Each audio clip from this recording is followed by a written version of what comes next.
అందరికీ నమస్తే. నేను మీ వెంకట్. ప్రేక్షకులు, ఈరోజు మిగతా వీడియో దొంగ సాధు గురించి చూసేద్దాం. మరి వీని బాధ ఏంటో. ఈయన కొడుకులు హిందూ వేషం వేసుకుంటారు, నాస్తికులు, క్రిస్టియన్స్, ముస్లిమ్స్ మొత్తం ప్రపంచం మొత్తం సనాతన ధర్మం మీద ఏడవడమే వీళ్ళ లక్ష్యము. వీళ్ళ సనాతన ధర్మం మీద హిందువులు లేకుండా చేయాలనేది ఈయన కొడుకుల అజెండా. అర్థమైంది కదా. సో ప్రపంచమంతా వీళ్ళ దేశాలున్నా తృప్తి లేదనమాట. ఎందుకంటే కలియుగం కదా, ఈ కలియుగ రాక్షసుడు అందరూ నన్నే పూజించాలని ఒక కుట్ర అనమాట. ఇది కలియుగంలో భాగం. సో చూద్దాం. వీడు సాధు వేషం వేసుకున్నాడు, హిందూ అని చెప్పుకుంటున్నాడు, బొట్టు పెట్టుకోడు. బొట్టు పెట్టుకుంటే హిందూ ఏమంటాడు. సో వీడు ఏం బోధిస్తాడు జనాలకి? ఏ గ్రంథాన్ని నమ్మాడు, ఏ దేవుని నమ్ముతాడు? అదన కావాలి కదా.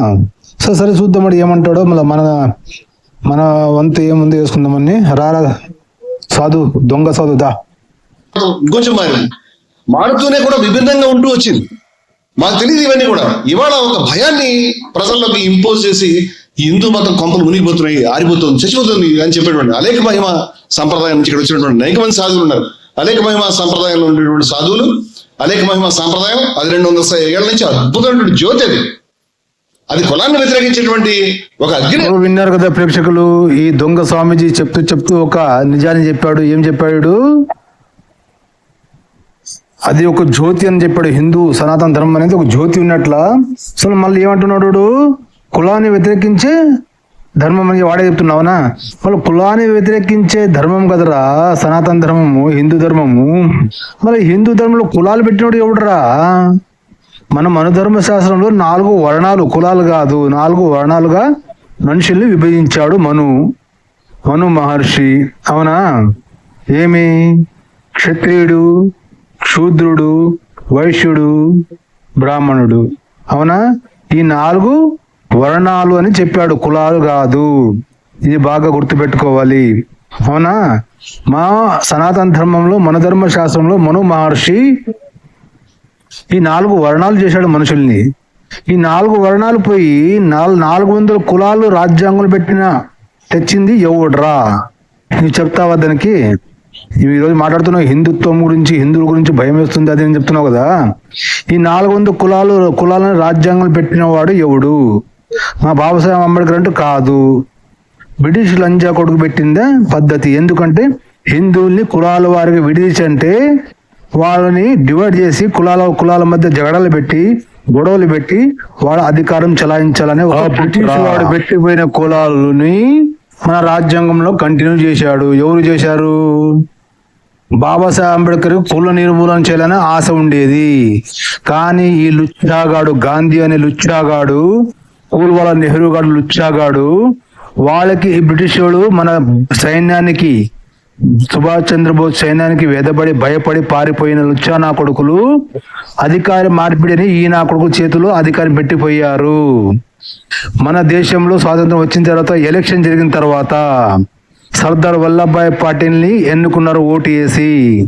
17 మంది ఆ టైంలో ఓటు వేసి సర్దార్ వల్లభాయ్ పటేల్ ప్రధానమంత్రి కావాలని ఎన్నుకున్న సైతం ఈ గాంధీ అని లుచ్చా అనగాడు, నెహ్రూ గాడు ప్రధానమంత్రి కావాలని వాడు, ప్రధానమంత్రి కావాలి నేను కావాలని జిన్నాగాడు. ఈ నా కొడుకు ముగ్గురు జిగిరి దోస్తులే.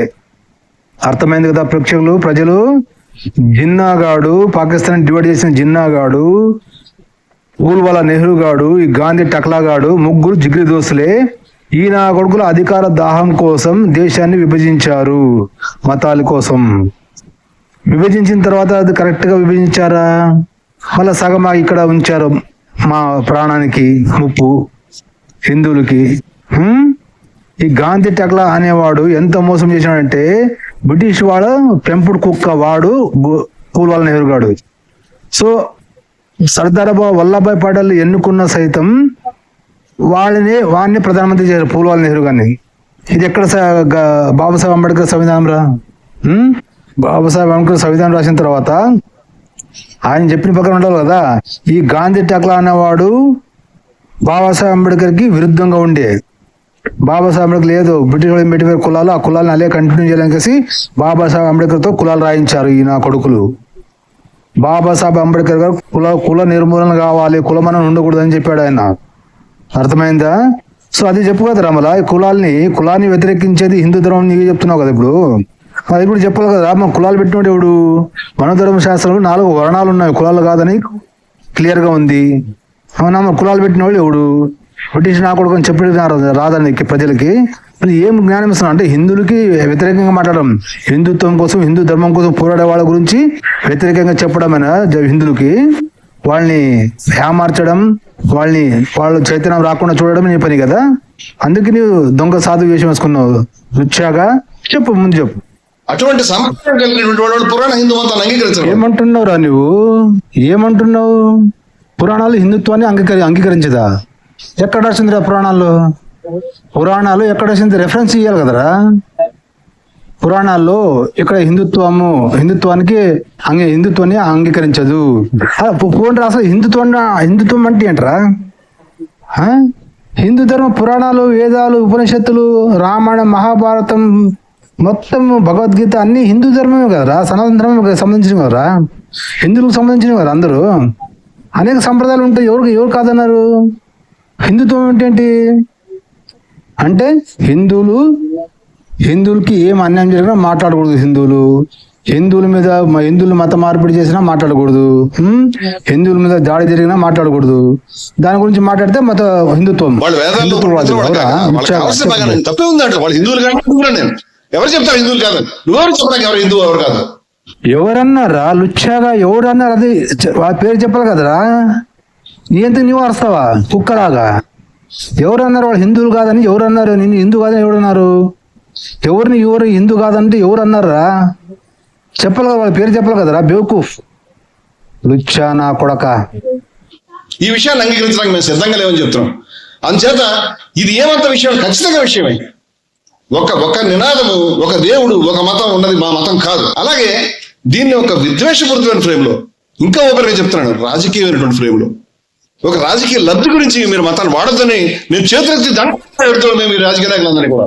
ఒరే బేవకూఫ్ ముండా కొడక, లుచ్చా నా కొడక, గాడిద నా కొడక, భూసుడికి నా కొడక. మతాన్ని రాజకీయం కోసం ఎవరు ఆడుకుంటున్నారా? నీకు తెలియదురా? ముస్లిం నా కొడుకైనావు. మతం రాజకీయం కోసం ఎవరు ఆడుకుంటున్నారా? బేవకూఫ్. కాంగ్రెస్ పార్టీ కాదరా మత రాజకీయం చేసిన కాంగ్రెస్ పార్టీ కాదా? ఒక వర్గానికి అనేక ప్రయోజనాలు చేసేసింది కాంగ్రెస్ పార్టీ కాదరా? మోదీ చేసినట్రా? బీజేపీ చేసిందా? అవరా లుచ్చాగా? బీజేపీ అందరిని సమానంగా చూస్తుంది, అందరికి ఒకటే కానూన్ అని చెప్తుందిరా బేవకూఫ్. అది కాదే కాంగ్రెస్ ముస్లింకి ఒక కానూను, హిందూకి ఒక కానూను చేసి ఇచ్చిందిరా బేవకూఫ్. ఒక వీడియో చూపిస్తాను రా నా కొడక. కర్ణాటకలో కాంగ్రెస్ గవర్నమెంట్ వచ్చింది కదా, కర్ణాటకలోన హిందూ గుడిలో డబ్బులు దోచుకుని ఎవరెవరికి ఎంత ఇచ్చారు వినరా లంజా కొడక. లంజా కొడక అంటే కరెక్ట్ రా నిన్ను. कर्नाटक में जो कांग्रेस की सरकार है, मैं उसकी आपको बता रहा हूं, कर्नाटक की कांग्रेस सरकार ने बाकायदा 1 साल में मंदिरों से 445 करोड़ रुपए की कमाई करी। 445 करोड़ रुपए कर्नाटक की कांग्रेस सरकार ने। और इन 445 करोड़ रुपए में से 330 करोड़ रुपए, ध्यान से सुनिएगा, 445 करोड़ रुपए मंदिरों से लिए गए और 330 करोड़ रुपए मस्जिदों पर, चर्चों पर, वक्फ बोर्ड पर खर्च किए गए। तो ये कौन सा सेकुलरिज्म है कि मंदिरों से आपको कमाना है, वक्फ बोर्ड पर खर्च करना है, आपको चर्चों पर खर्च करना है, आपको मस्जिदों पर खर्च करना है? तो कमाई करने के लिए आपको जो है हिंदुओं के मंदिर मिलते हैं और फिर गालियां भी आप हिंदुओं को ही दोगे कि भैया कुंभ में नहाने से कौन सी गरीबी जाएगी, मंदिर बनाने से क्या होगा, और घंटी बजाने से, मंदिर के घंटी तो वो बजाते हैं जिनके पास बुद्धि नहीं होती। ऐसे तमाम उदाहरण मेरे पास एक से एक बड़े हो रहे हैं। విన్నావు కదరా లుచ్చా సాధు. కాంగ్రెస్ గవర్నమెంట్ హిందూ దేవాలయాలలో వచ్చిన ఆదాయం నుండి 435 కోట్లు ఒక సంవత్సరంలోనే 435 కోట్లు డబ్బులు గడించింది, తీసుకుంది. అందులో ఏం చేసింది? 330 కోట్లు మీ అన్నదమ్ములు ముస్లింలకు ఇచ్చింది, మీ బంధువులకి. ఏమరా లుచ్చాగా బాగా విను. 100 కోట్లు క్రిస్టియన్కి ఇచ్చిందంటరా, మస్జిద్ క్రిస్టియన్స్ చర్చిలకి. మళ్ళా ఇది మత రాజకీయం కాదురా లుచ్చా నా కొడక. హిందూ గుడిలో డబ్బులు కావాలి నా కొడుకులకి, ఇచ్చేది ఎవరికి? గుడిలో బాగా చేస్తారా? హిందువులకి ఇస్తున్నారా? క్రిస్టియన్స్కి ముస్లింకి ఇస్తున్నారా? లుచ్చా నా కొడుకు. ఎందుకంటే రాహుల్ గాంధీ కాంగ్రెస్ ఉన్నాడు కదా, రాహుల్ గాంధీ గడు ముస్లిము, వాళ్ళ అమ్మ క్రిస్టియన్ అనమాట. అందుకోసం వాళ్ళ మీద ప్రేమ ఎక్కువ. మత రాజకీయాలు చేసి ఎవరు రాళ్ళు ఇచ్చానా కొడక, తెలుసుకుని మాట్లాడాలి, పబ్లిక్ నిజాలు చెప్పాలి ఎప్పటికీ. గాడిద నా కొడక. మీ పార్టీ ప్రచారం మీరు చేసుకోండి, మీ పార్టీ ప్రచారం మీరు చేసుకోండి, మీ మేనిఫెస్టో చెప్పుకోండి ప్రజలకి ఏ మేలైనా చేయండి. కానీ రాముణ్ణి, కృష్ణుడిని, మతాన్ని దీంట్లోకి ఏడవద్దని చెప్తున్నాం మేము. అలాగే విద్వేషాన్ని మేము చూసుకోండి. వ్యక్తిని కట్టేసి అతన్ని చాలా వరకు జై శ్రీరామ్ అను అతన్ని తీవ్రంగా హింసించడం, మీరు కావాలంటే వస్తాయి, మీ పేర్లు సంవత్సరాలు కూడా చెప్పగలుగుతారు. హింసిస్తూ ఇది చూసామా, జై శ్రీరామ్ అను అని చెప్పి చివరికి అతను చచ్చిపోయాడు. స్తంభానికి వేసి కట్టేసి హింసించి చంపేశారు. అవసరం లుచ్చాగా ఎవడు కట్టాడు కమ్మానికి జై శ్రీరామ్ అని ఎవరు అన్నారు?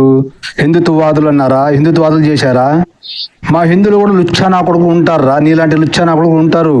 వాళ్ళని మనం ఎండగడుతున్నాం కదా. మన ఎవడు రామసేన అనికేసి ఒక మా పూజారి గుడికి ఇంటికి వెళ్ళి దాడి చేసి అంటే వాడిని సమర్థించామా? వాడు హిందూ సేన ఏం పెట్టుకున్నాడు, రాముడి సేన అనికేసి. దీన్ని హిందూ రాజ్యాంగం ఏం చేశాడు కదా. మా హిందూ ఎవరో ఆచార్యం మీద దాడి చేసి అంటే అందరూ హిందుత్వవాదులు అందరూ వాని మీద దూషించి కేసి వాడిని నమ్మకండి, వాడిని హిందూ ద్రోహి అని చెప్పి చెప్పారు కదరా. న్యాయం మాట్లాడతాం రా మేము. వాడిని జైల్లో పెట్టించాము, వాడిని కేసు చేశారు.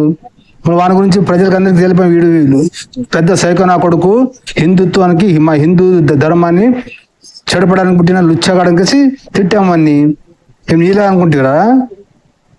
ఇది చెప్పావురా, ఎవనో ఒకరిని కట్టేసి కమ్మని కట్టేసి జై శ్రీరామ్ అనేసి చంపారని చెప్తున్నావు.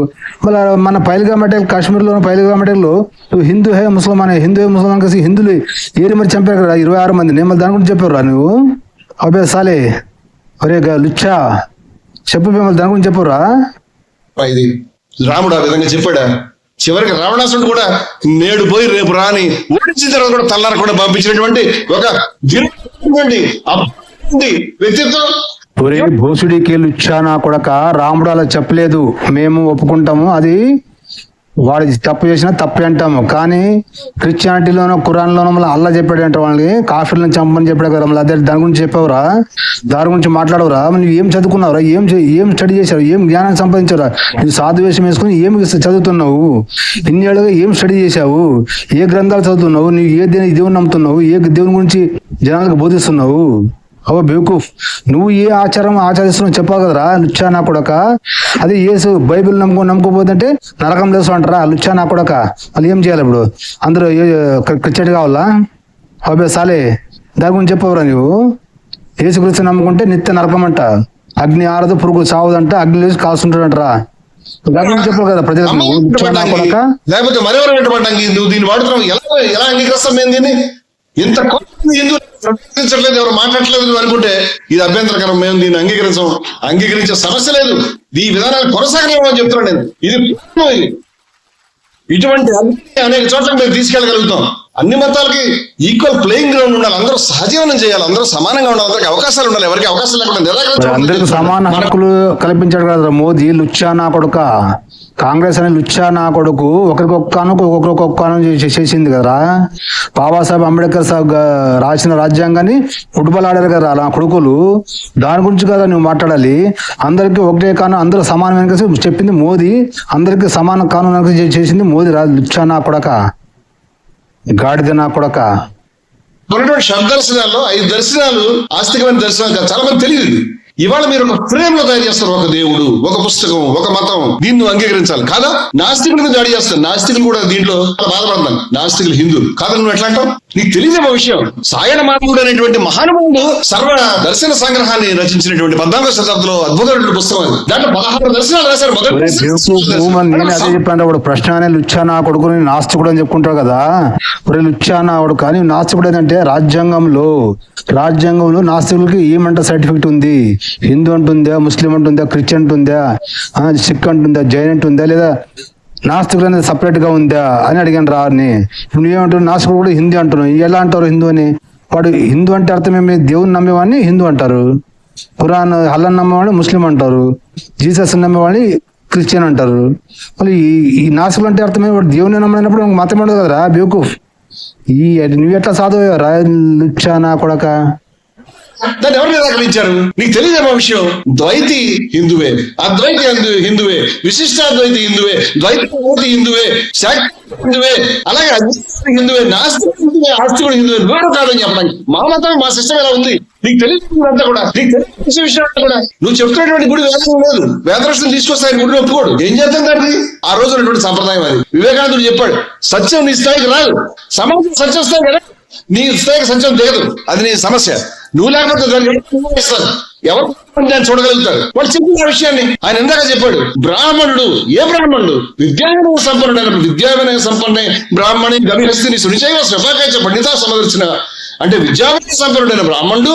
అదే సమయంలో ఆవు, కుక్క, ఏనుగు, కుక్కని తినే చండాలుడు. ఏం మాట్లాడింది నా దగ్గరికి మొన్న ఒక స్ట్రీమ్ కి సంబంధించిన మా గురువు గారు చాలా గొప్ప ఆయన. ఎందుకు అంటున్నా నేను అడిగాను, ఎందుకంటే కృష్ణుడు అంగీకరించలేదు ఈ విషయాన్ని, భగవద్గీతలో చెప్పారు ఈ విషయాన్ని. విద్యా సంపన్నుడైన బ్రాహ్మణుడు అంటే వాళ్ళు క్వాలిటీ నేర్చుకుని పైకి వచ్చిన తర్వాత మేము శూద్రులను అంగీకరిస్తాం అలా చెప్పలే. కుక్క చండాలు విద్యా సంపన్న బ్రాహ్మణుడు ఒక చూడమని చెప్పారు.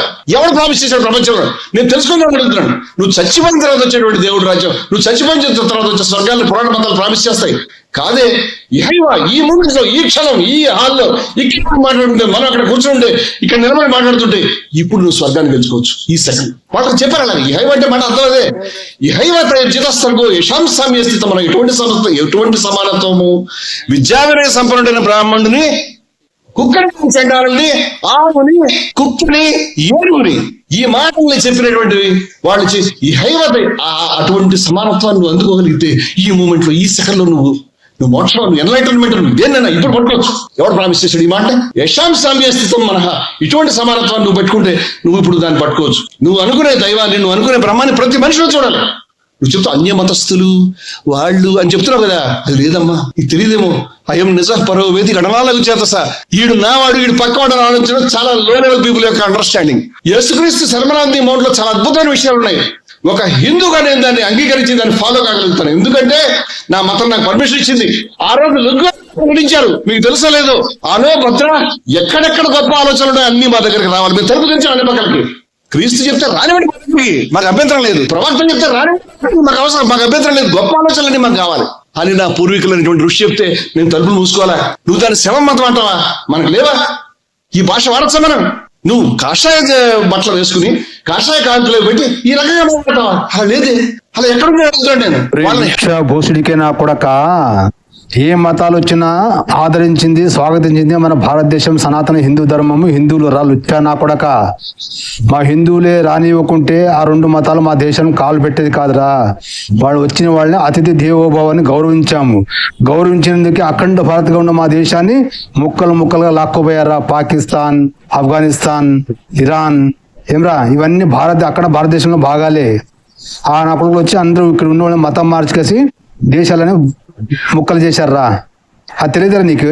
ఇంత వయసు వచ్చింది బేకు రే. మాకు అన్ని మతాలు కావాలంటాం రా. అదే బైబిల్ శవ మతం అంటాం కదా, శవ మతం రా ఎందుకంటారా? వాడంటారు కదా, వాడే చెప్పాడు బైబిల్లోనా అన్ని పోలి ఉండకూడదు, అన్నిలు వల్లే మీరు ఉండకూడదు అని. నన్ను నమ్మన వాడిని పెద్ద బండరాయి కట్టి సముద్రంలో పారదోయడానికి కలిసి వాడు యేసుక్రీస్తు చెప్పాడు రా. మళ్ళా దీనికి ఏమంటావురా? మీ బట్టలు అమ్మైనా కత్తులు కొనుక్కుంటారని చెప్పాడు రా. నన్ను నమ్మన వాళ్ళని నా ఎదురు తీసుకొచ్చి నా ఎదుట సంబరించండి అని చెప్పాడు రా. మళ్ళా అవి తెలియదురా నీకు? లుచ్చా నా కొడక, గాడిద నా కొడక.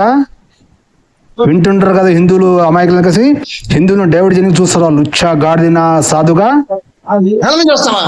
వాడు శవాన్ని పూజిస్తాడని మనకు లేవా? యోగుల సమాధులు, రమణ మహర్షి సమాధి లేదా, వారి తల్లిగారి సమాధి లేదా, వీరబ్రహ్మేంద్ర స్వామి సమాధి, ఈశ్వరమ్మ సమాధి లేదా? మనం దండలు పెట్టుకోవట్లేదా? ఎవరు చేస్తాను? ఎందుకంటే లుచ్చా కొడక, ఎవరు హేళన చేస్తున్నావు? ఎవరు ధైర్యం అంటున్నావు కదా లుచ్చా కొడక. నేను అది అడుగుతున్నాను రా. లుచ్చా యేసు అనే గాడిద లంజా కొడుకు, యేసు అనే లంజా కొడుకు నేను అనలేదు, బైబిల్లోనే అన్నారు, తాళముడు గ్రంథంలో రాసుకున్నారు. ఏమ్రా వాడు ఏమంటున్నాడు? నన్ను నమ్మితేనే స్వర్గం, నా ద్వారానే మీకు స్వర్గం. నన్ను నమ్మని వాళ్ళని అందరినీ నరకంలేసి అగ్ని ఆరదు, పురుగు చావదని కాలస్థానం అంటున్నాడు రా. మళ్ళా దాని గురించి మాట్లాడరా లుచ్చా గాడిద నా కొడక. అక్కడ తప్పులు ఉన్నాయి, అక్కడ గొప్ప ఉన్నాయని నేను చెప్పడం లేదు. అక్కడ తప్పులు ఉన్నాయి, లేవట్లేదు. అక్కడ కూడా పోరాటం చేయాలి, వాళ్ళు చేస్తారు. ఆ పని వాళ్ళు చేస్తారు. మేము జయభారత్లో ఉండే ముస్లింస్ ఆ పని చేస్తా ఉన్నారని చెప్తున్నాం మీ దృష్టికి. అలాగే ఇక్కడ కూడా వాటిని కూడా కనుక్కుంటాం, పోరాటం చేస్తాం, తప్పేం లేదు దాంట్లో. పోరాటం చేయమని చెప్పాడు, తత్వం యుద్ధం చేస్తాం, ఆ విధంగా యుద్ధం చేయమని చెప్పాడు కృష్ణుడు. సుఖాన్ని దుఃఖాన్ని సమానంగా తీసుకుని, సమానంగా తీసుకుని, జయాన్ని సమానంగా తీసుకుని ఆ విధంగా యుద్ధం చేయబడాడు. యుద్ధం చేయకూడదు, తప్పించుకోవడం వీళ్ళు. ఈ రే లుచ్చా నా కొడక, నీకేం మైండ్ దొబ్బిందేంట్రా? మళ్ళీ హిందూ సమాజం కోసం, హిందువుల కోసం పోరాటం చేస్తున్నాం కదరా. నీవే చెప్తున్నావు వాళ్ళు పోరాటం చేయని చెప్పాడు శ్రీకృష్ణుడు. పోరాటం చేయని చెప్పాడు, వాళ్ళు పోరాటం చేస్తున్నాం కదా. పోరాటం చేస్తుంటే నీవెవడు అంటుండవు కదా. దుచ్చా నా కొడక, అన్ని నువ్వు చేసి చెప్తున్నావు కదరా. బేవకూఫ్ నా కొడక, అసలు మైండ్ ఉందా నీకు? పోరాటం చేయని చెప్పాడు, పోరాడదాం అంటూ హిందువులందరూ పోరాడుతుంది అదే కదరా. మరి హిందూ సంఘాలు, వాళ్ళందరూ చేస్తుంది అదే పని కదా. పోరాటం చేస్తున్నావు కదరా. పోరాటం చేస్తుంటే వాళ్ళ మీద నీవెవడు అంటున్నావు కదరా. బేవుకు ఏమరా మైండ్ దొబ్బింది నీకు? గాడిద నా కొడక. సో ప్రేక్షకులు విన్నారు కదా, వీళ్ళు మైండ్ దొబ్బిందని అనుకుంటారు లేదా? బాగా వినండి మాట్లాడి. మళ్ళొకసారి వీడియో రివీల్ చేసి చూడండి. సమానత్వం ఉందో, ఈ మెట్లు ఉన్నాయో, నువ్వు బయటకు నడున్నారు, దానిపైన ఆధ్యాత్మికవాదులంతా యుద్ధం ప్రకటించాల్సిన అవసరం ఉంది. ప్యాపిల్లో గణేష్ విగ్రహాన్ని కింది కులస్తులు పెట్టుకుంటే అక్కడ కులస్తులు గణేష్ ఊరేగింపు దాడి చేసి ఆపారు. మేము ఆ ప్యాపిల్లో వెళ్ళి అక్కడే సభ్యటం. మేము ఛాలెంజ్ చేస్తాం, నేను చెప్తున్నాను. మేము చూడటం విషయాల మీద మేము అంగీకరించాం. ఈ మతాన్ని అసమానత్వం పుట్టగా చేసేటువంటి ప్రయత్నాన్ని మేము అంగీకరించాం, ధిక్కరిస్తాం. ఇది చీపురు పెట్టి తొడవడానికి, అవసరమైతే ఖడ్గం తొడవడానికి కూడా ఈ మాట అరవిందో. చీపురు కాబట్టి భగవంతుడు ఖడ్గం వాడతాడేమో, దాన్ని కూడా వెనకడేవాళ్ళం కాదు. ఎందుకంటే ఇది మురికిది. ఈ మురికిపైన పోరాటం అనేది మన ప్రాణ శ్వాస కావాలి. ఒరే దొంగ నాగని చూసి నవ్వాళ్ళు ఏడువాళ్ళు అర్థం కాదు కదా. అన్ని నీవే మాట్లాడుతున్నావు కదా. పోరాటం చేయాలంటున్నావు, పోరాటం చేసే వాళ్ళ గురించి చెడ్డగా మాట్లాడుతున్నావు. ఏం విన్నారు కదా ప్రేక్షకులు. నా కొడుకు ఏమంటున్నాడు ఈయనకి అర్థం కాదన్నమాట. పోరాటం చేస్తున్నాడు కదా యూట్యూబ్ లో, సోషల్ మీడియా ద్వారా పోరాటం చేస్తున్నారు కదా, హిందువులను చైతన్యవంతం చేస్తున్నారు కదా. నువ్వేం చేస్తున్నావు? హిందువులను మభ్య పెట్టుకేసి అందరినీ సమానంగా చూడాలనికేసి నీ వాళ్ళని మళ్ళా పండబెడుతున్నావు. దొంగ నా కొడక, నీలాంటి వాళ్ళు పోయిందిరా జమానా. ఆ ఒక్క కాలం పోయింది. ఇప్పుడు హిందువులందరూ ఎడ్యుకేటెడ్. నీ ముందు కూర్చున్న వాళ్ళు మళ్ళీ హిందువులు చెప్పడబడుతున్నారు కదా. అని ఒకరికి ఇంకా తెలియలేదు. మాలాంటి వాళ్ళు వీడియోలు చూసినప్పుడు ఆటోమేటిక్గా వస్తుంది. ఏమ్రా? సో ప్రేక్షకులు మరొక్కసారి ఈ వీడియోని రివీల్ చేసి చూడండి. వీడి మైండ్ దొబ్బింది అని మీకు అనిపిస్తుంటే కింద కామెంట్ చేయండి. వీడియోని వస్తుంటే లైక్ చేయండి, సబ్స్క్రైబ్ చేసుకోండి. ఇలాంటి వీడియోస్ అప్డేట్ కోసం మా ఛానల్ సబ్స్క్రైబ్ చేసి సపోర్ట్ చేయండి. మళ్ళీ మరొక వీడియోతో కలుసుకుందాం ప్రేక్షకులు. ఇలాంటి దొంగ స్వామిని ఎండగడుతూ ఉంటాను నేను. సో అప్పటి వరకు ప్రేక్షకులు చెప్పండి జై హింద్.